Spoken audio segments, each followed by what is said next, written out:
10 సంవత్సరాల పాలనలో పూర్తిగా ప్రజాస్వామ్య వ్యవస్థను భ్రష్టు పట్టించి రాజకీయ ప్రత్యర్థుల మీద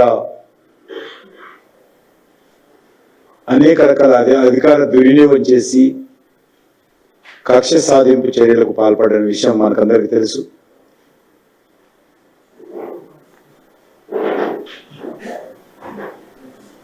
ఆ 10 సంవత్సరాలలో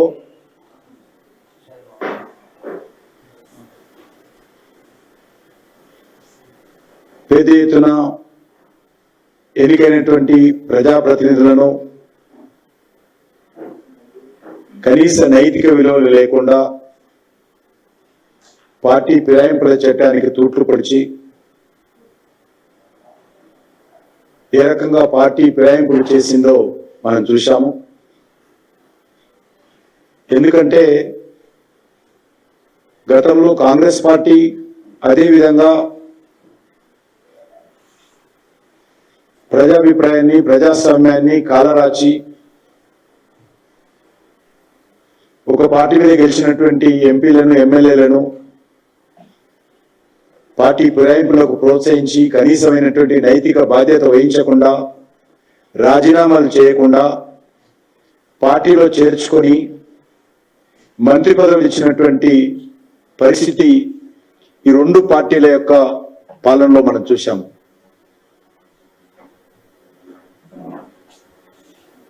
కనీసం సిగ్గు అనిపించలేదు వాళ్లకు.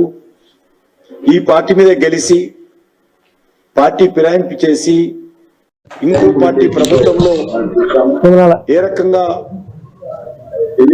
మంత్రి పదవులు వెలగబెట్టారో మన తెలంగాణ రాష్ట్రంలో స్పష్టంగా మనం చూశాం. ఈరోజు కాంగ్రెస్ పార్టీ ప్రభుత్వము తమ దుర్మార్గపు అలవాట్లను అదే విధంగా కొనసాగిస్తూ ఈరోజు అదే విధమైనటువంటి పార్టీ ఫిరాయింపులను ప్రోత్సహించే కార్యక్రమం ఒక ఎజెండాగా పెట్టుకున్నారు. ముఖ్యమంత్రి ఎజెండా లేదు, ఒకటే ఎజెండా, పార్టీ ఫిరాయింపులను ప్రోత్సహించే ఎజెండా చేస్తాం.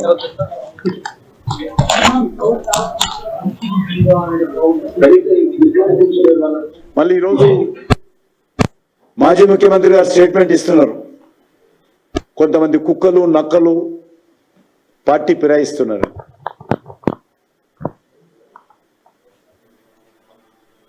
మరి అలాంటి కుక్కలు నక్కలను ఈరోజు ఎందుకు పెట్టుకున్నాడో పార్టీలో కేసీఆర్ గారు చెప్పాలి. అలాంటి వారికి టికెట్లు ఇచ్చి కుక్కలు నక్కలను ప్రజాప్రతినిధులుగా ఎందుకు గెలిపించారో కేసీఆర్ చెప్పాలి. ఎందుకంటే ఈ పార్టీలకు ప్రజలన్నా చాలా పవిత్రమైనటువంటి భావనతో ఓట్లు వేసేటువంటి ప్రజాస్వామ్యంలో ఇచ్చేటువంటి తీర్పు అన్నా ఈ 2 పార్టీలకు విశ్వాసం లేదు. కేసీఆర్ రాదన్నాడు, ముఖ్యమంత్రి నా చెప్పుతో సమానం అని, ఎడమకాలి చెప్పుతో సమానం అన్నాడు. అంటే వీళ్లకు ప్రజలు ఓట్లేసి గెలిపిస్తే ఏ రకంగా ప్రజాభిప్రాయాన్ని కాలరాచే విధంగా అవమానం చేసే విధంగా వ్యవహరిస్తా ఉన్నారో గతంలో కేసీఆర్ హయాంలో, నేను కాంగ్రెస్ హయాంలో చాలా స్పష్టంగా చూస్తా ఉన్నాను. ఎమ్మెల్యేలకు రాజీనామాలు చేయకుండా ఒక్కొక్కరు ఏ ప్రాతిపదికన కాంగ్రెస్ కండువాలు కప్పుకుంటున్నారో తెలంగాణ సమాజం అంతా కూడా గుర్తించాల్సిన అవసరం ఉంది. నిజంగా మీకు కేసీఆర్ పాలన వ్యతిరేకత ఉంటే, కేసీఆర్ పార్టీ పట్ల వ్యతిరేకత ఉంటే పార్టీ మారడము అది మీ ఇష్టం, మాకు సంబంధించిన అంశం కాదు. కానీ ప్రజలు మీకు ఒక పార్టీ మీద ఓట్లేసినప్పుడు, ఆ పార్టీకి రాజీనామా చేస్తున్నప్పుడు, ఆ పార్టీ ద్వారా ఆ పార్టీ గుర్తు ద్వారా, ఆ పార్టీ పేరు మీద ప్రజాప్రతినిధిగా గెలిచినటువంటి మీరు రాజీనామాలు చేసి దమ్ము ధైర్యం ఉంటే మీరు రాజీనామా చేసి పోవాలి తప్ప ఎన్నికైనటువంటి పదవులను ఆ రకంగానే పెట్టుకొని పార్టీ ఫిరాయించడం అనేటువంటిది ఏమాత్రం సమంజసం కాదు అని సందర్భంగా మనం చేస్తా ఉన్నాను. అదే కాకుండా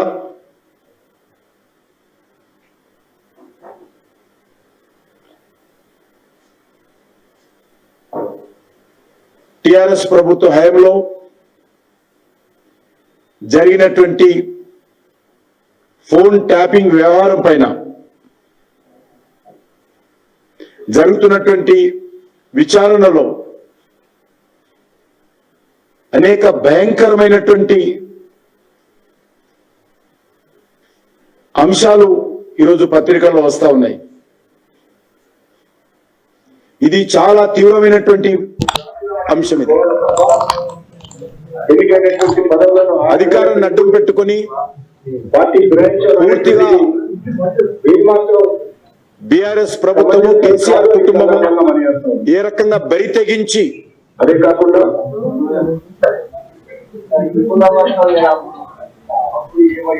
ప్రజాస్వామ్యాన్ని హత్య చేసే విధంగా, వ్యక్తి స్వేచ్ఛను హరించే విధంగా జరిగినటువంటి వివరించిందో వార్తలు చూస్తే జరుగుతున్నటువంటి నిజంగా తెలంగాణ సమాజం గాని యావత్ దేశం గాని ఆశ్చర్యపోతా ఉంది. అనేక భయంకరమైనటువంటి అంశాలు పత్రికల్లో వచ్చాయి. ఈ యొక్క ఇది చాలా తీవ్రమైనటువంటి ఫోన్ ట్యాపింగ్ వ్యవహారంలో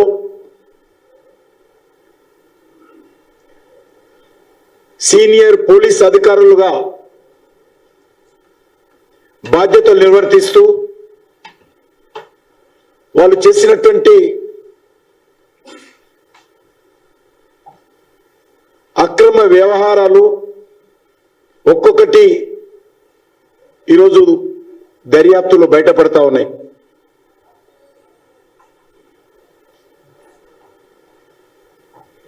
చాలా మంది అధికారులు ఇప్పటికే అరెస్ట్ అయ్యారు.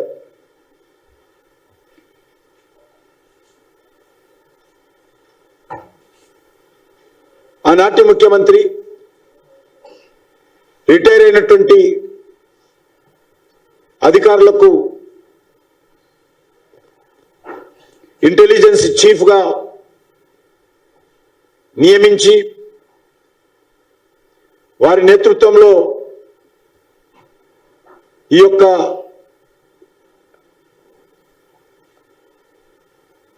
వ్యవహారాన్ని నడిపిన విషయము మనకందరికీ తెలుసు.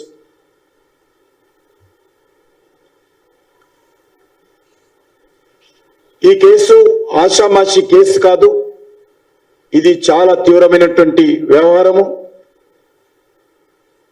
ఇది ఒక రాజకీయపరమైనటువంటి కక్ష సాధింపు చర్య మాత్రమే కాదు, రాజకీయపరమైనటువంటి లబ్ధి పొందడం కోసం చేపట్టినటువంటి ఫోన్ ట్యాపింగ్ వ్యవహారం మాత్రమే కాదు, ఇందులో వ్యక్తిగత గోప్యత,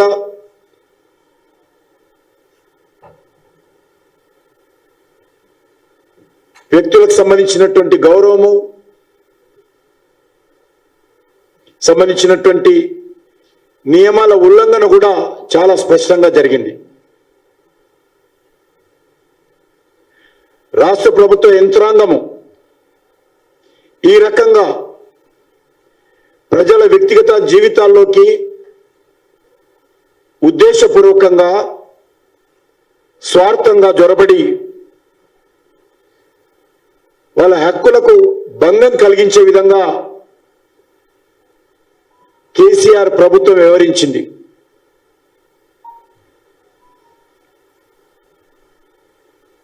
రెండు 2018 శాసనసభ ఎన్నికల్లో 2019 పార్లమెంట్ ఎన్నికల్లో, ఆ తర్వాత జరిగినటువంటి దుబ్బాక శాసనసభ ఎన్నికల్లో, హుజూరాబాద్ శాసనసభ ఎన్నికల్లో, మునుగోడు శాసనసభ ఎన్నికల్లో, ఆ మధ్యలో జరిగినటువంటి మున్సిపల్ కార్పొరేషన్ ఎన్నికల్లో పూర్తిగా బీఆర్ఎస్ ప్రభుత్వము, కేసీఆర్ ప్రభుత్వము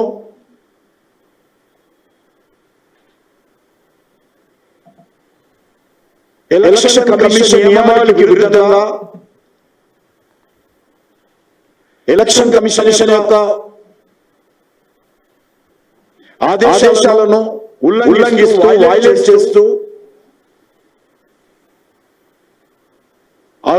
బీఆర్ఎస్ ప్రభుత్వం వివరించింది. ముఖ్యంగా ప్రతిపక్ష పార్టీలకు సంబంధించినటువంటి ఫోన్లను ఇష్టారాజ్యంగా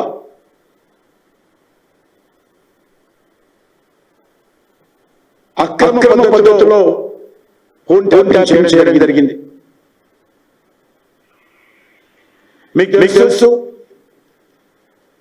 2020 అక్టోబర్లో జరిగినటువంటి దుబ్బాక ఎన్నికల్లో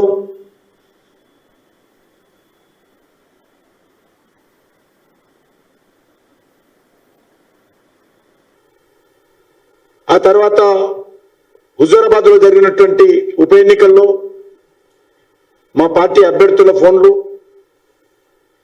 మునుగోడులో జరిగినటువంటి ఉప ఎన్నికల్లో కూడా మా పార్టీ నాయకుల ఫోన్లు ట్యాప్ చేసినట్టు ఈరోజు పోలీసులు నివేదికలో తెలుస్తా ఉంది.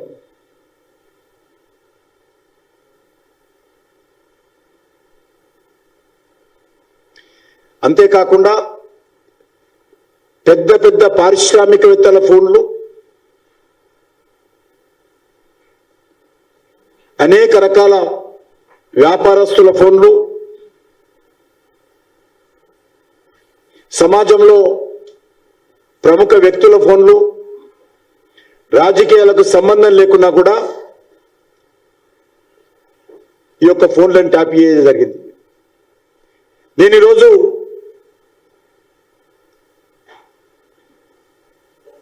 ఈ విషయం పైన ఆనాటి ముఖ్యమంత్రిని ప్రశ్నిస్తా ఉన్నాను. దీనికి కారణం ఎవరని అడుగుతా ఉన్నాను.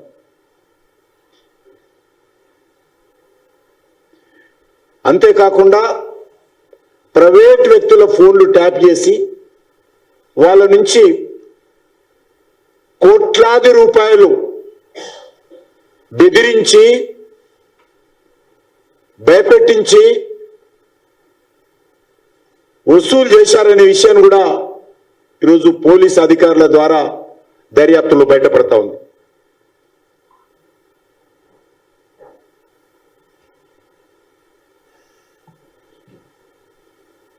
కొన్ని ఆనాటి ప్రభుత్వ పరంగా కూడా బెదిరించి ఫోన్ ట్యాపింగ్ల ద్వారా టిఆర్ఎస్ పార్టీ పెద్ద ఎత్తున డబ్బులు వసూలు చేసినట్టు కూడా తెలుస్తా ఉంది. ఇందులో వస్తున్నటువంటి వార్తల ప్రకారము ఆనాటి ముఖ్యమంత్రి కేసీఆర్, వారి కుటుంబ సభ్యుల యొక్క ప్రమేయం, ప్రత్యక్ష ప్రమేయం ఉందన్న విషయం కూడా ఈరోజు బయటపడతా ఉంది.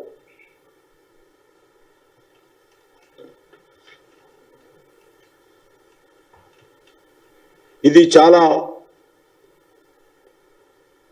తీవ్రమైనటువంటి అంశము. దీని ఫలితాలు కూడా చాలా తీవ్రంగా ఉంటాయి.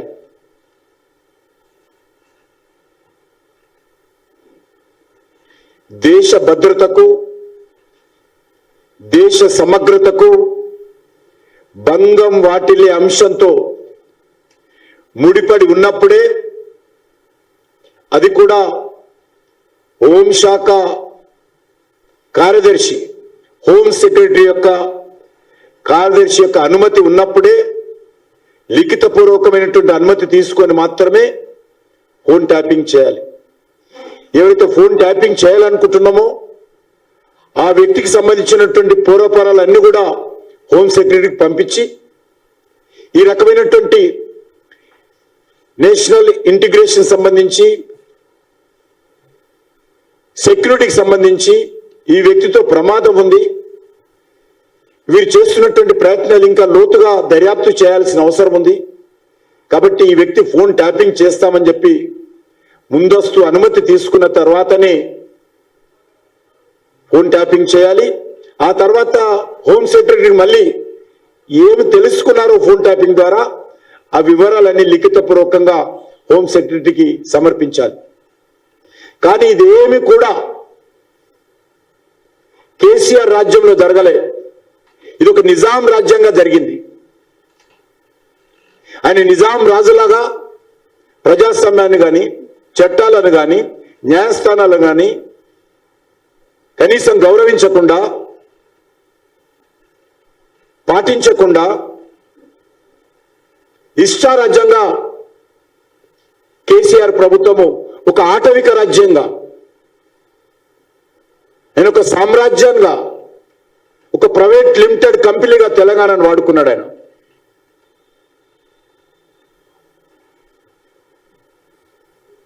ఇది పూర్తిగా ప్రజాస్వామ్య విలువలకు సంపూర్ణంగా విఘాతం కలిగించే విధంగా వ్యవహరించాడు. ఇది ప్రభుత్వమే గుట్టు చప్పుడు కాకుండా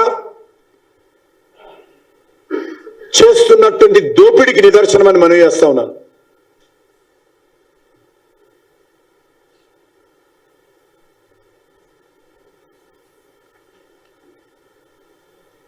ఇది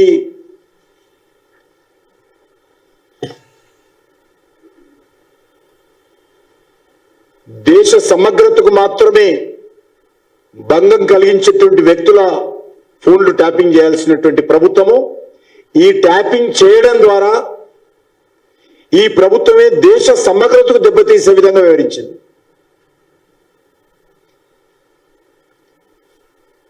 దీనిపైన నేను రాష్ట్ర గవర్నర్ గారిని కోరుతా ఉన్నాను. ఉన్నత స్థాయి జరగాల్సినటువంటి అవసరం ఉంది. హై లెవెల్ ఎంక్వైరీ జరగాలి. దోషులు ఎవరైనప్పటికీ కఠినమైనటువంటి చర్యలు తీసుకోవాల్సినటువంటి అవసరం ఉంది.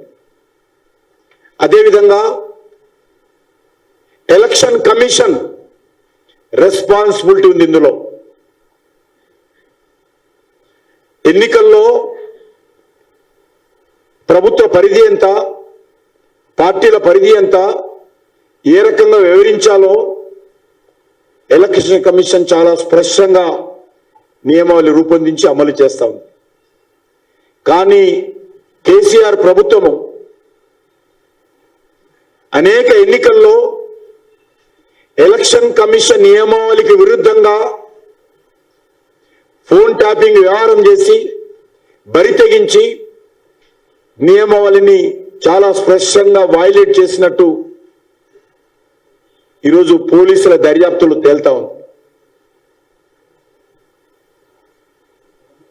ఇదే పోలీసులు ఇదే విధంగా దర్యాప్తు చేస్తే, ఎందుకంటే ఇది నీరు గారేటువంటి పరిస్థితి ఏర్పడుతుంది. కాబట్టి దీనిపైన పూర్తి స్థాయిలో ఉన్నత స్థాయి దర్యాప్తు జరపాలి. మాజీ ముఖ్యమంత్రి కేసీఆర్ పైన కఠినమైనటువంటి చర్యలు తీసుకోవాలని నేను భారతీయ జనతా పార్టీ తరఫున డిమాండ్ చేస్తా ఉన్నాను. చట్టపరంగా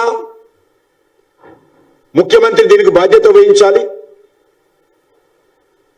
పోలీస్ ఇంటెలిజెన్స్ చీఫ్ నేతృత్వంలో జరిగినటువంటి ఈ ఫోన్ ట్యాపింగ్ వ్యవహారము అది ముఖ్యమంత్రి పరిధిలోకి వచ్చేటువంటి అంశం. హోమ్ మినిస్ట్రీ పరిధిలో కాదు. అది ముఖ్యమంత్రి స్వయంగా శాంతి భద్రతలు ఆయన దగ్గర ఉంటాయి. కాబట్టి ఈజ్ ఎ రెస్పాన్సిబిలిటీ. ఆయన ఆదేశాలు లేకుండా ఇంతమంది వ్యక్తుల యొక్క ఫోన్లు ట్యాపింగ్ జరగవు. రాజకీయ కక్షతోనే, రాజకీయ లాభం కోసమే, రాజకీయ లబ్ధి కోసమే, ప్రత్యర్థులను దెబ్బతీయడం కోసమే, ఎన్నికల్లో లబ్ధి పొందడం కోసమే ఈ ఫోన్ వ్యవహారం జరిగింది.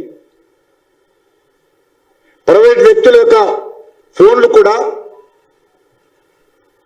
కోట్ల రూపాయలు వసూలు చేయడం కోసమే, దోపిడీ చేయడం కోసమే ఈ ఫోన్ల వ్యవహారం జరిగింది, టోపింగ్ వ్యవహారం.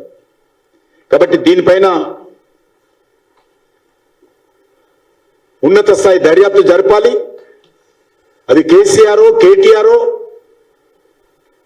మొన్నేమన్నాడు, ఏదో అక్కడ కూడా ఫోన్ ట్యాపింగ్ జరపవచ్చు అన్నాడు ముఖ్యమంత్రి కొడుకు, మాజీ ముఖ్యమంత్రి కొడుకు. నిన్నంటాడు నాకేం సంబంధం అంటాడు. నేను ఒకటే అడుగుతా ఉన్నాను ముఖ్యమంత్రి కుమారుణ్ణి, మాజీ ముఖ్యమంత్రి కుమారుణ్ణి, నువ్వు నీ శాఖకి సంబంధించిన విషయం మాట్లాడవా? ఇన్ని రోజులు మొత్తం ప్రభుత్వ వ్యవహారం అంతా కూడా నీ గుప్పిట్లో ఉన్నటువంటి మాట్లాడలేదా? ప్రతి దగ్గర కూడా ప్రభుత్వం ఏ కార్యక్రమం చేసినా కూడా ఒక షాడో ముఖ్యమంత్రిగా కేటీఆర్ వివరించడం లేదా? ఈరోజు కేసులు వస్తే నాకేం సంబంధం అంటాడా?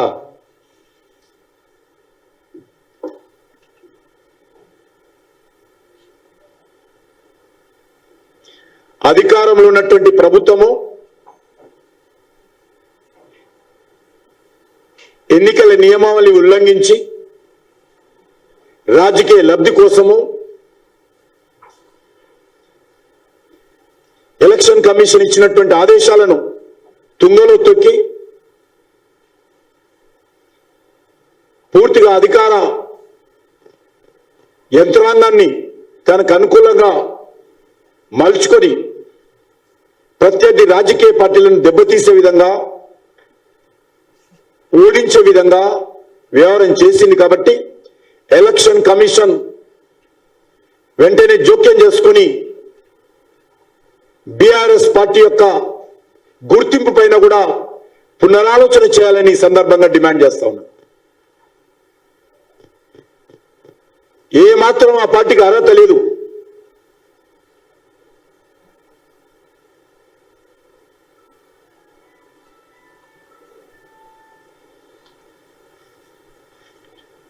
దీనిపైన సమగ్రంగా చర్యలు తీసుకోవాలి. అవసరమైతే భారతీయ జనతా పార్టీ తెలంగాణ శాఖ ద్వారా మేము ఫిర్యాదు చేయడానికి కూడా ఆలోచన చేస్తా ఉన్నాం.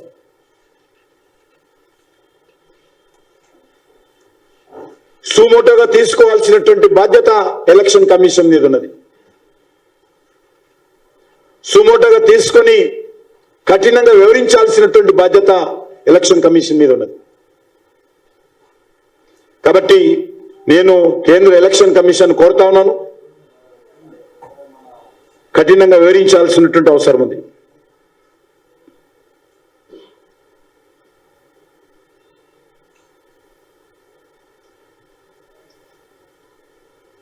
అది రెండవ అంశము.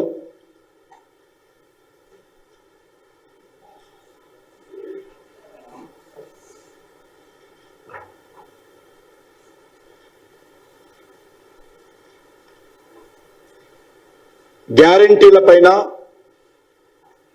తెలంగాణ రైతు ప్రశ్నిస్తా ఉన్నాడు. ఇచ్చినటువంటి 6 గ్యారంటీలలో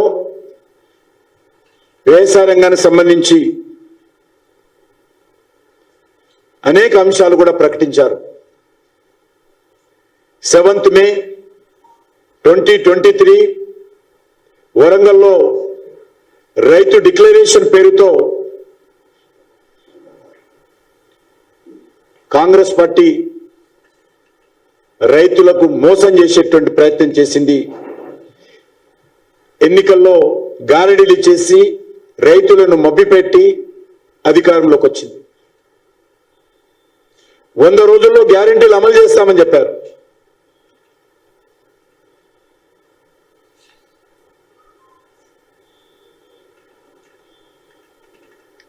ఎకరానికి 15,000 రూపాయలు ఇస్తామని చెప్పారు.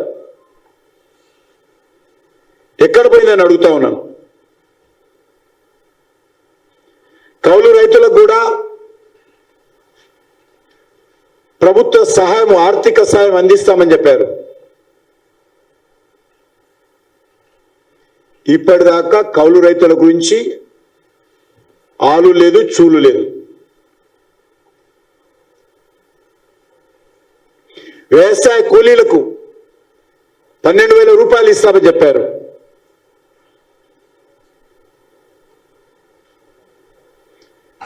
ఇంకా రేవంత్ రెడ్డి ప్రభుత్వానికి ఎప్పుడు ప్రమాణ స్వీకారం చేసిండో ఆయన మర్చిపోయినట్టున్నది. 100 రోజులు అయినట్టు, పూర్తయినట్టు ఇంకా వారు భావించడం లేదు.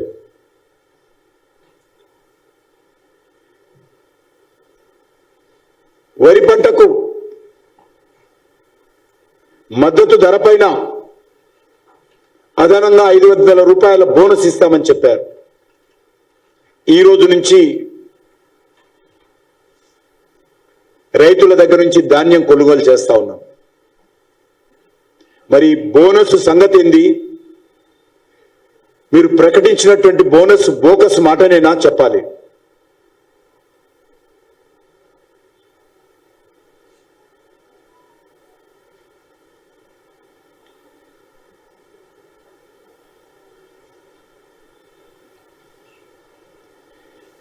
ఎన్నికలకు ముందు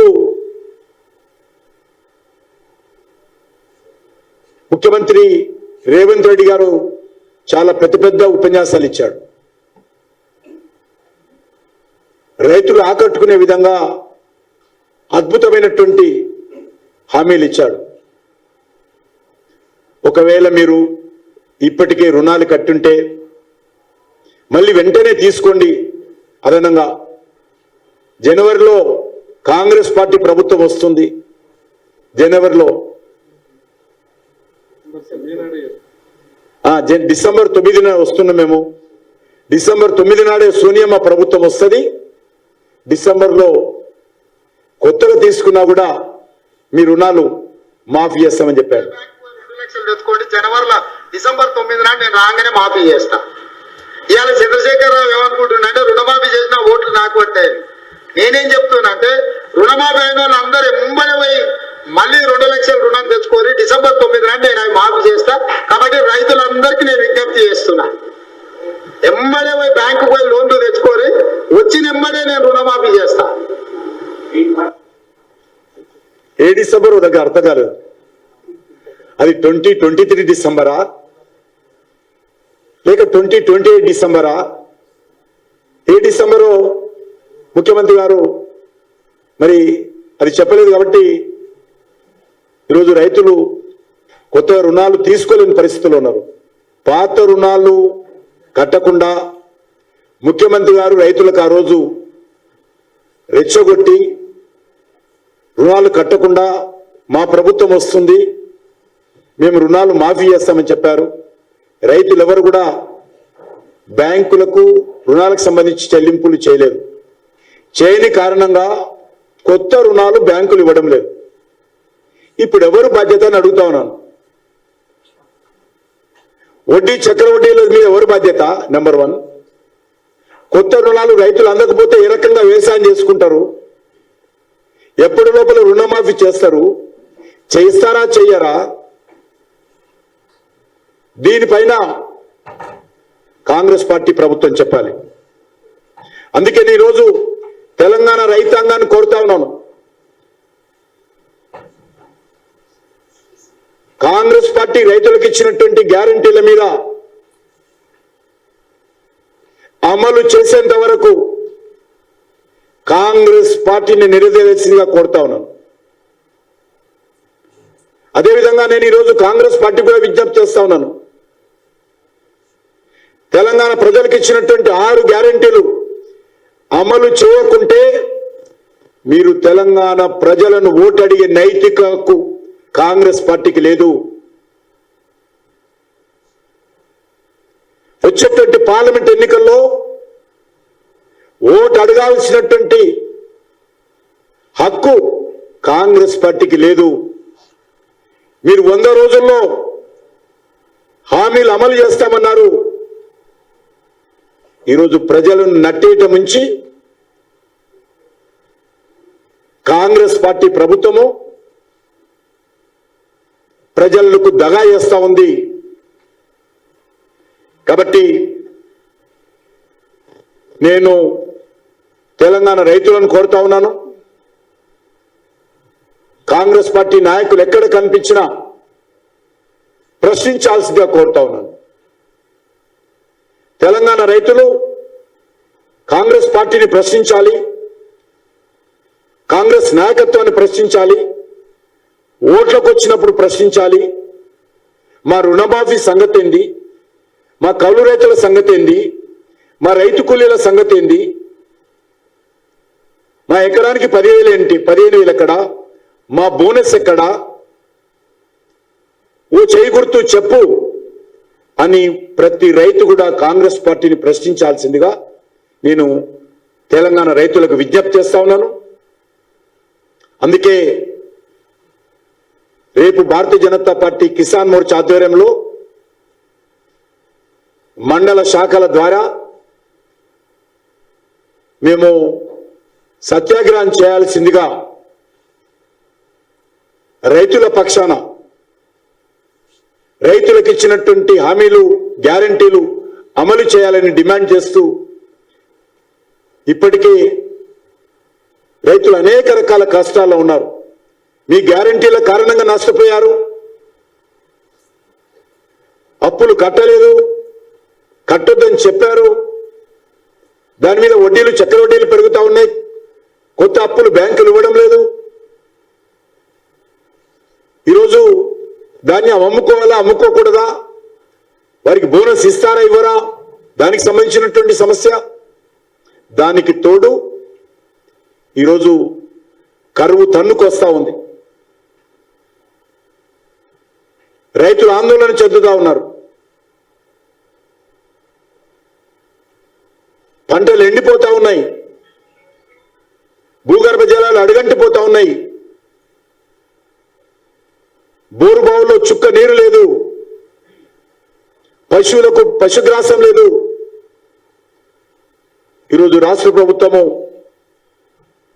పశువులకు నీరు ఇచ్చేటువంటి పరిస్థితి ఉందా అని అడుగుతా ఉన్నాను.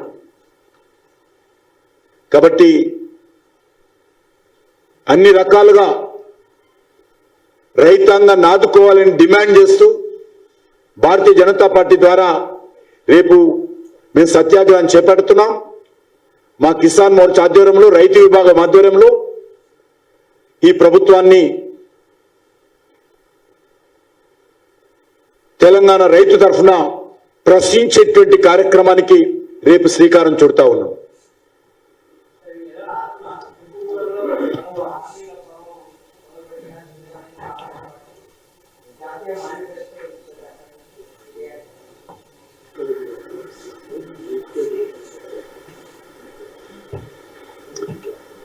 పాత గ్యారంటీకి దిక్కులేదు. అసలు కాంగ్రెస్ పార్టీ ఏ రోజైనా ప్రజలకు ఇచ్చినటువంటి హామీ అమలు చేసిందా? ఏ గ్యారంటీ అయినా అమలు చేస్తాదన్నటువంటి విశ్వాసం ఈరోజు దేశంలో ప్రజలకు లేదు. నేను ఒక్కటి కూడా మనం చేస్తున్నాను, కాంగ్రెస్ గ్యారంటీలతో అధికారంలో రాలా, యాక్సిడెంట్లీ కేసీఆర్ పోవాలన్నటువంటి ఆలోచనతో అధికారంలోకి వచ్చింది. కాబట్టి రేపు మీరు జాతీయ స్థాయిలో ఇచ్చినటువంటి హామీలు ఇచ్చినప్పటికీ, మరొక హామీ ఇచ్చినప్పటికీ తెలంగాణ ప్రజల దగ్గర ఓటు అడిగే నైతిక హక్కు కాంగ్రెస్ పార్టీకి లేదు. మీరు గత శాసనసభ ఎన్నికల్లో ఇచ్చినటువంటి 422, 423 ఏవైతే హామీలు ఉన్నారో హామీల పైన, ప్రతి ఒక్క హామీ పైన స్పష్టమైనటువంటి వైఖరి తెలంగాణ ప్రజలకు చెప్పండి. గ్యారంటీలు ఎందుకు అమలు చేయలేదో.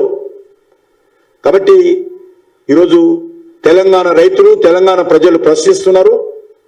కాబట్టి ఈ పార్టీకి, కాంగ్రెస్ పార్టీకి వచ్చే పార్లమెంట్ ఎన్నికల్లో ఓట్లు అడిగేటువంటి నైతిక హక్కు లేదని మనం చేస్తా ఉన్నాం.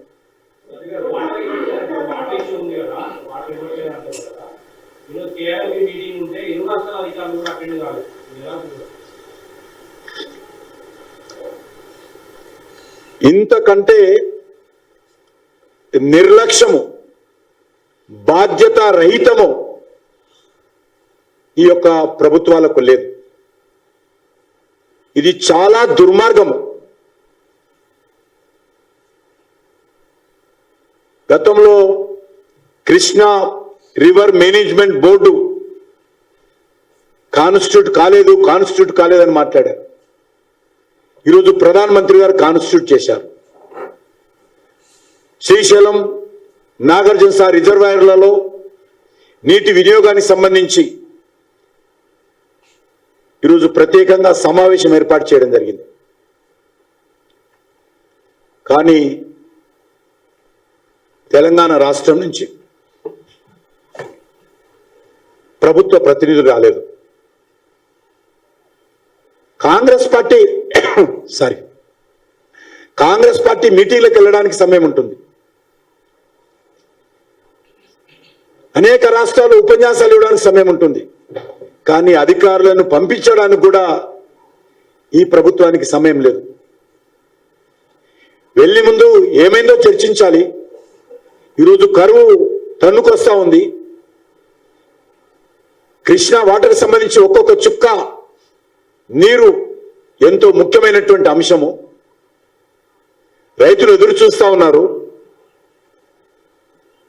రైతుల పంటలు కాపాడడానికి ఈ ప్రభుత్వానికి ఇంతకంటే పెద్ద పని, పెద్ద బాధ్యత మరొకటి లేదు. ఈరోజు మీటింగ్ రాకపోవడం అనేటువంటిది, వెళ్ళకపోవడం అనేటువంటిది నేను తెలంగాణ రాష్ట్ర అధ్యక్షుడిగా తెలంగాణ ప్రభుత్వం చేసినటువంటి తప్పుదాన్ని తీవ్రంగా ఖండిస్తున్నానని ఈ సందర్భంగా మనవి ఉన్నాను.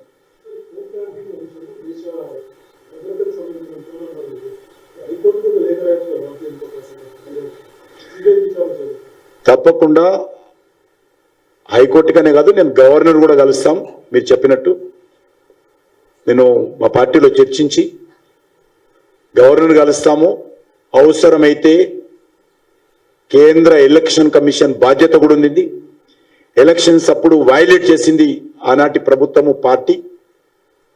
దానికి సంబంధించి ప్రభుత్వ దర్యాప్తులో చేరింది, తేల్తా ఉంది. కాబట్టి దీనిపైన సుమోటోగా కూడా ఎలక్షన్ కమిషన్ చర్యలు తీసుకోవాల్సినటువంటి బాధ్యత ఉంది. నిష్పక్షపాతంగా ఎన్నికలు నిర్వహించాల్సినటువంటి ఎలక్షన్ కమిషన్ కూడా కళ్ళు గప్పి దుర్మార్గంగా ఆ రోజు కేసీఆర్ కుటుంబం వివరించింది. అనేక ఎన్నికల్లో, ఈరోజు మునుగోడు ఎన్నికల్లో ఓడించడం కోసం, లేక హుజూరాబాద్ ఎన్నికల్లో బీజేపీని ఓడించడం కోసం పోలీసు వాహనాలలో పార్టీ డబ్బును ఓటర్లకు పంపిణీ చేసినటువంటి దుర్మార్గము ఈరోజు ప్రభుత్వ దర్యాప్తులో తేలింది. ఇదంతా కూడా ఫోన్ ట్యాపింగ్ ద్వారానే జరిగిందనే విషయం ఈరోజు పోలీస్ అధికారులు ఎవరైతే నేరాలు ఒప్పుకుంటున్నారో, ఇంతకంటే ఎలక్షన్ కమిషన్కు మరొక ఆధారాలు అవసరం లేదు. కాబట్టి తప్పకుండా మేము ముందు ప్రజాస్వామ్యబద్ధంగా వ్యవస్థలను విజ్ఞప్తి చేస్తా ఉన్నాం. ఆ వ్యవస్థలు స్పందించకపోతే తప్పకుండా దీనిపైన మరి ఇతర అంశాలను కూడా మీరు చెప్పినట్టు మేము ఆలోచిస్తామని మనవి చేస్తా ఉన్నాం.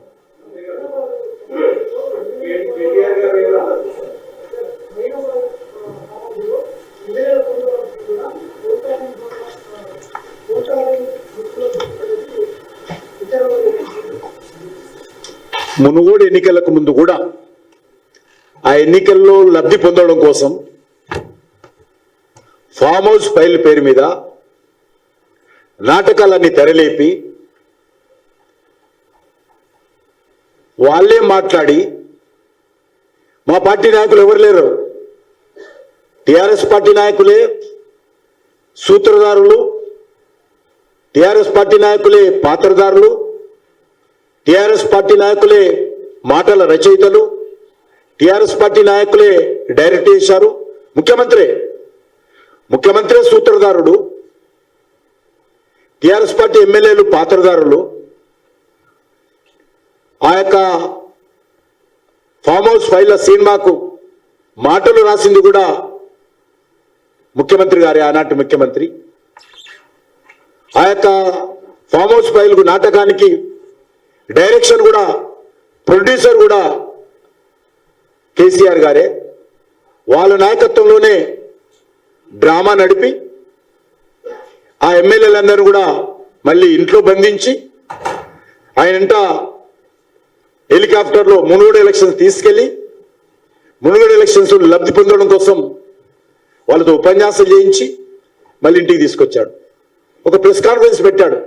నేను అడుగుతా ఉన్నాను, ఏ ప్రాతిపాదికన మీరు ఆ ఫోన్ ట్యాపింగ్ చేసి ముఖ్యమంత్రి గారు ఆ యొక్క ఫోన్ ట్యాపింగ్ చేసినటువంటి మాటలన్నీ కూడా ప్రెస్ కాన్ఫరెన్స్ లో చెప్పాడు? ఇంతకంటే పోలీసులకు, ఇంతకంటే ఎలక్షన్ కమిషన్ కు ఇంకో ఆధారాలు అవసరం లేదు. స్వయంగా ఫోన్ ట్యాపింగ్ చేసినటువంటి మాటలను ఆయననే ప్రజల ముందు పెట్టాడు, దేశం ముందు పెట్టాడు. అంతేకాదు అన్ని న్యాయస్థానాలకు సంబంధించి అన్ని రాష్ట్రాల న్యాయస్థానాల చీఫ్లకు కూడా పంపించాడు. అన్ని మీడియా హెడ్స్ కు పంపించాడు, అన్ని మీడియా సంస్థలకు పంపించాడు. ఇది ఒక్కటి సాక్ష్యం చాలు కేసీఆర్ మీద చర్య తీసుకోవడానికి. ఈ ఒక్క సాక్ష్యం చాలు. ఆయన స్పష్టంగా పెట్టాడు, ఎవరు చెప్పలే. ఆకాశం బద్దలవుతుంది ఈరోజు, లేదా భూమి బద్దలవుతుంది అన్నాడు. అర్థం కాదు నాకు, ఏదో అనమాట అన్నాడు. భూమి బద్దలవుతుంది, ఆకాశం ఊడిపడుతుంది, చూడండిగా మీరు ధైర్యంగా చూడండి, గుండెలు ధైర్యంగా పెట్టుకొని చూడండి, నేను చూపిస్తున్న సినిమా అని చెప్పి ఆ రోజు అక్రమ వీడియోలు చూపించడం జరిగింది. కాబట్టి ఇంతకంటే ఇంకోటి అవసరం లేదు. ఫోన్ ట్యాపింగ్లు చేసినటువంటి, బయట పెట్టినటువంటి వ్యవహారము ముఖ్యమంత్రి గారు స్వయంగా చేశారు. కాబట్టి ఇవన్నీ ఎవరు చేశారో అర్థం చేసుకోవచ్చు. ముఖ్యమంత్రి ఆదేశంతో జరిగింది అని చెప్పడానికి ఇంతకంటే ఇంకొక ఆధారం అవసరం లేదు. ఫామ్ హౌస్ ఫైల్ పేరు మీద ముఖ్యమంత్రి గారు ప్రెస్ కాన్ఫరెన్స్ పెట్టి ప్రెస్ కాన్ఫరెన్స్ లో రిలీజ్ చేసినటువంటి వీడియో ట్యాపింగ్ సంబంధించినటువంటి మాటలు, ఆ వ్యవహారం అంతా కూడా ఆయన మీద కేసు పెట్టడానికి, ఆయన మీద చర్యలు తీసుకోవడానికి ఇంతకంటే ఇంకో ఆధారం అవసరం లేదు. కాబట్టి నేను దర్యాప్తు సంస్థలను, న్యాయస్థానాన్ని, ఎలక్షన్ కమిషన్ను, గవర్నర్ను అందరూ కూడా విజ్ఞప్తి చేస్తా ఉన్నాను, సుమోటోగా చర్యలు తీసుకోవాల్సిందిగా కోరుతా ఉన్నాను. నేను చెప్పాను కదా, ఇప్పుడు చెప్పాను, డెఫినెట్గా దాని మీద ఆలోచన చేయాలని చెప్పాను. అసలు బీఆర్ఎస్ పార్టీ రాజకీయ పార్టీగా వ్యవహరించేటువంటి అవకాశం ఉందా లేదా, రద్దు చేసే అవకాశం ఉంటే దాని మీద ఆలోచించాల్సిందిగా డిమాండ్ చేస్తాను.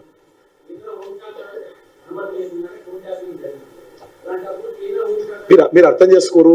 రాష్ట్ర కొన్ని నేను ఏమనుకోద్దు, మీరు ఒకటే ఇంతకుముందు కూడా చూశాను నేను, సిబిఐ ఎంక్వైరీ ఎందుకు చేయడం లేదు దర్యాప్తు మీద అంటే రాష్ట్ర ప్రభుత్వం అనుమతి ఇవ్వాలి కదా, చట్టం. ఈరోజు రాష్ట్రాల సంబంధించినటువంటి హోం సెక్రటరీల అనుమతితో దర్యాప్తు చేసుకునేటువంటి అవకాశం ఉంది చట్టంలో. కేంద్ర హోంశాఖ అనుమతి అవసరం లేదు. ఇక్కడ రాష్ట్ర హోంశాఖకు ఇక్కడ ఉన్నటువంటి పోలీస్ అధికారులు మీ పేరు మీద లేకపోతే నా పేరు మీద ఏదన్నా అక్కడ వాళ్ళకి దర్యాప్తు చేయాలనుకుంటే, పలానా వ్యక్తులు ఈ నేరాలు చేసినట్టు మాకు ఆధారాలు ఉన్నాయి, మాకు అనుమానాలు ఉన్నాయి, ఇంకా సమగ్రంగా మేము వీళ్ళ మీద వివరాలు సేకరించాల్సిన అవసరం ఉంది. కాబట్టి వ్యక్తులకు సంబంధించినటువంటి ఫోన్లు మేము ట్యాపింగ్ చేస్తాము, ఇది ఫోన్ నెంబరు, ఇది ఫలానా కంపెనీ ఫోన్ నెంబరు, కాబట్టి ఈ ఫోన్ నెంబర్ ట్యాప్ చేస్తే అనుమతి ఇవ్వాలని హోమ్ సెక్రటరీ దగ్గర ముందే అనుమతులు తీసుకొని దర్యాప్తు చేయాలి రాష్ట్ర ప్రభుత్వాలు, వాళ్ళ హోమ్ సెక్రటరీ, పోలీసులు. కాబట్టి ఎంతమంది ఫోన్ల మీద అనుమతులు తీసుకున్నారు, ఈ మూట, ఈ దొంగల మూట అనేది తేలాలి. ఎంతమంది అనుమతి తీసుకోకుండా దర్యాప్తు చేశారు, ఈ మూట దొంగల మూట అని తేలాలి. ఎంతమంది సంబంధించినటువంటి ప్రైవేట్ వ్యక్తుల జీవితాలలో తొంగి చూశారు, ఈ మూట అనేది తేలాలి. ఎన్ని కోట్ల రూపాయలు వసూలు చేశారు, ఈ దొంగల మూట తెలియాలి. దీనికి సంబంధించి ఉన్నత స్థాయి దర్యాప్తు జరపాలంటే ఇది మరింతగా దీనిపైన అన్ని సంస్థలు ఆలోచన చేయాలి. మేము కూడా దీనికి సంబంధించి సరైన సమయంలో స్పందిస్తాము.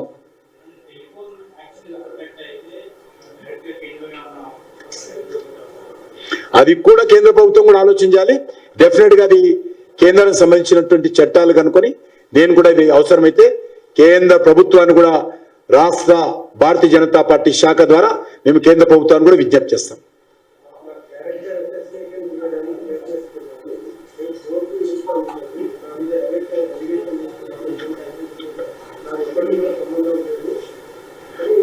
మొన్న ఏమన్నాడు ఆయన, ఒకటో ఫోటో అయితే ఇంత గొగ్గోలు ఎందుకు అన్నాడు. ఆయన అన్నాడు కదా, యాక్సెప్ట్ చేశాడు కదా, ఏదో అయి ఉంటది, దానికి ఇంత గొడవ ఎందుకు అన్నాడు. నిన్నంటాడు నాకేం సంబంధం అంటాడు. మొన్న ఎందుకన్నావు మరి నువ్వు? మొన్ననే అనాలి కదా మాట, నాకు సంబంధం లేదని. ఒకటో జరిగిద్ది అంటే అది నీకు తెలిసినట్టే కదా, నీకు తెలిసి జరిగినట్టే కదా. నువ్వు ఆ రోజు ఒక మంత్రిగా వివరం చేయలే, ఒక షాడో ముఖ్యమంత్రిగా వివరం చేసావు. అన్ని శాఖలకు సంబంధించి ఎదుగునయ్యా తగులునమ్మా అని ఉరుకొస్తుంది కదా, అరే దాంట్లో మాట్లాడుతుంది కదా. నువ్వు పెద్ద హీరో వస్తుంది, అన్ని విషయాల్లో మాట్లాడుతుంది. ఈరోజు తప్పించుకుంటావా? కాబట్టి కాంగ్రెస్ పార్టీ తప్పించే ప్రయత్నం చేసినా మేము వదిలే ప్రసక్తి లేదు ఈ విషయంలో.